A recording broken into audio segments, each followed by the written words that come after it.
గురువు మన జీవితానికి దిశానిర్దేశం చేస్తారు. మన జీవితంలో ఎంతో గొప్ప వ్యక్తి మనకు ఎంతో అవసరం కూడా. కానీ కొంతమంది అనుకుంటారు అసలు గురువు అవసరం లేనే లేదు అని. ఎందుకంటే ఈ సమస్త జ్ఞానమంతా మనుషుల లోపలే ఉంటుంది అని. ఇక్కడ ప్రశ్న ఏమిటంటే సమస్త జ్ఞానమంతా మనుషుల్లోనే ఉంటే మరి గురువు అవసరం ఏముంది? అలాగే ఎవరైతే ఇప్పటివరకు గురువుని ఆశ్రయించారో వాళ్ళు చేసింది తప్పనా? ఇప్పుడు దీనికి సమాధానం నేను మీకు ఒక ఉదాహరణతో చెప్తాను. ఒక కట్టె మండుతుందని తెలుసు కదా. ఆ మండటం అనే లక్షణం ఆ కట్టెలోనే ఉంటుంది. కానీ అది మండటానికి కావలసిన జ్వాలను బయట నుంచి అందించాల్సి ఉంటుంది. ఆ జ్వాలే గురువు. ఏ తాపమైతే ఆ కట్టెను మండిస్తుందో ఆ తాపమే గురువు యొక్క ప్రయత్నం.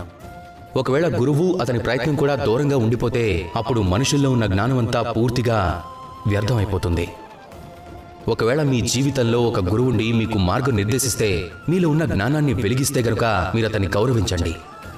అలాగే నాతో పాటు ప్రేమగా చెప్పండి, రాధా కృష్ణ.